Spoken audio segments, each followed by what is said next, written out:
Shalom, Bapak Ibu yang dikasihi Tuhan, selamat pagi. Mari kita mendengarkan firman Tuhan sebagai rema pagi sebelum kita memulai segala aktivitas kita. Sebelumnya kita boleh bersatu di dalam doa. Bapa yang dalam kerajaan surga, terima kasih Tuhan, selamat pagi.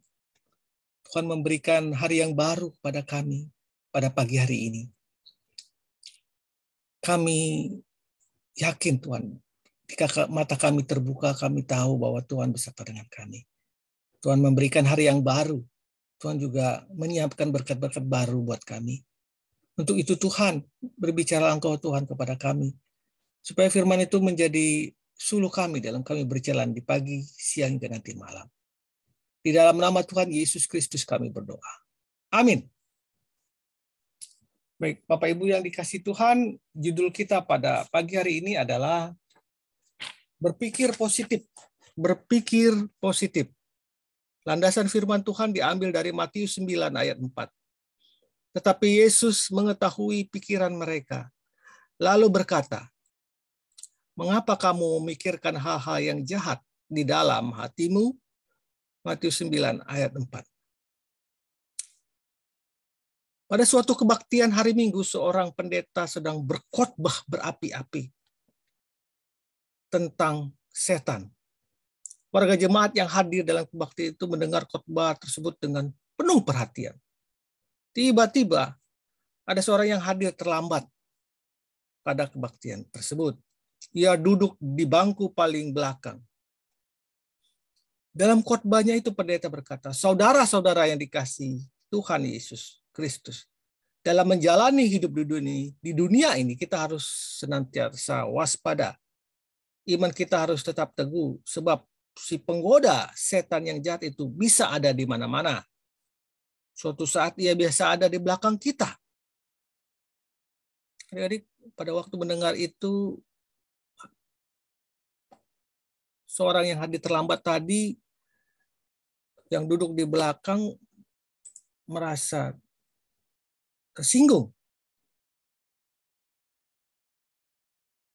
Kemudian dia pindah untuk duduk di tengah-tengah gereja tersebut. Ia pindah. Kemudian pendeta itu meneruskan khotbahnya lagi. Setan memang begitu licik dan lihai. Suatu saat ia juga berada di tengah-tengah kita. Wah, orang itu yang terlambat tadi merasa pendeta ini sentimen banget dengan saya yang terlambat. Kemudian dengan muka bersungut-sungut ia pindah duduk di belakang, di bangku paling depan. Lalu pengkhotbah itu melanjutkan khotbahnya.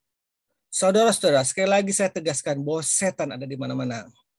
Dia ada di belakang, di tengah-tengah kita, dan dia juga bisa di depan kita. Mendengar hal tersebut, pengunjung kebaktian yang terlambat tadi sudah tidak tahan lagi dan merasa jengkel. Dan dengan emosi yang meluap-luap orang itu berkata dan berteriak keras, "Setan juga ada di mimbar." Lalu ia cepat-cepat keluar meninggalkan kebaktian. Demikianlah orang yang berpikir buruk atau berpikir negatif akan bersikap buruk juga.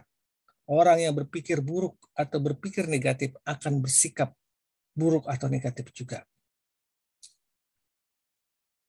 Ada contoh Alkitab di mana orang-orang yang selalu berpikir negatif, yaitu orang Farisi atau ahli Taurat pada waktu melihat Yesus. Memang mereka sudah dilandasi oleh kebencian. Pada waktu Yesus berkata kepada orang sakit lumpuh yang dibawa kepadanya, "Hai anakku, dosamu sudah diampuni." Matius 9 ayat 2. Para ahli Taurat yang menyaksikan peristiwa tersebut kemudian berkata dalam hati mereka, "Orang ini menghujat Allah." Matius 9 ayat 3. Mereka orang Farisi, orang ahli Taurat mengatakan Yesus menghujat Allah. Mereka berpikir jahat terhadap Yesus. Menurut mereka bagaimana mungkin Tuhan Yesus yang menurut mereka adalah manusia berkuasa mengampuni dosa. Tuhan Yesus mengetahui pikiran mereka. Lalu berkata kepada mereka, mengapa kamu memikirkan hal-hal yang jahat di dalam hatimu? Manakah lebih mudah mengatakan, dosamu sudah diampuni, atau mengatakan, bangunlah dan berjalanlah? Tuhan Yesus ingin mengatakan pada ahli Taurat bahwa supaya kamu tahu, anak manusia, yaitu Allah berkuasa mengampuni dosa. Dan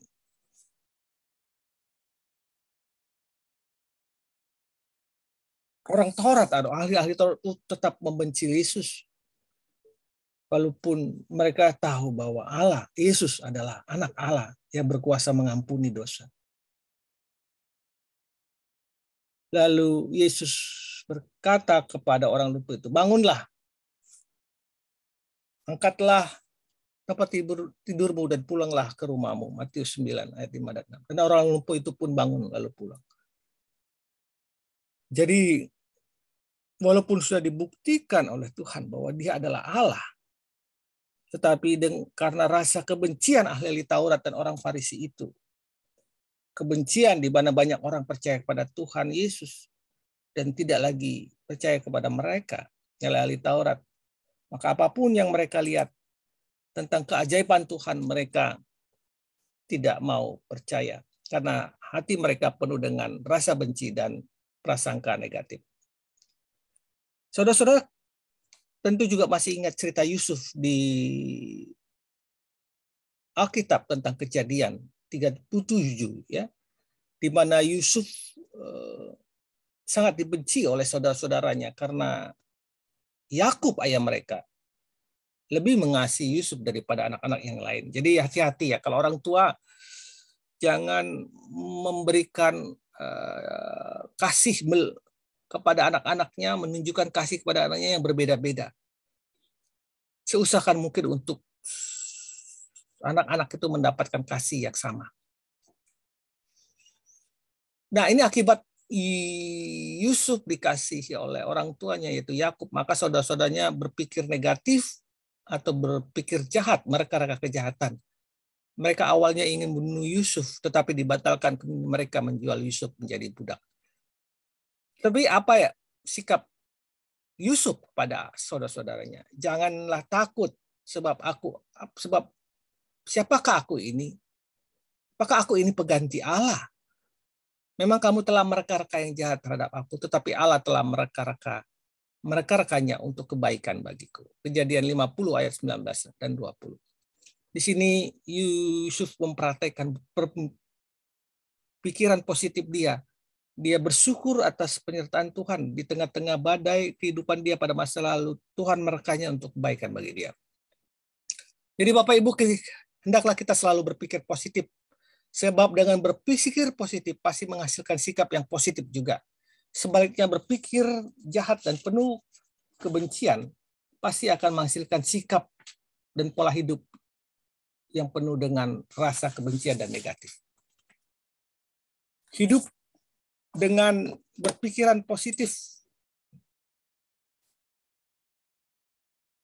lebih menenteramkan hati. Sebaliknya hidup dengan berpikiran negatif penuh dengan ketegangan dan gelisah. Oleh karena Bapa sendiri selalu berpikiran positif kepada anak-anaknya.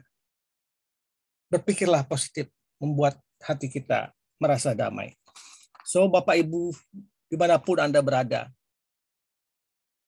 selamat berkarya.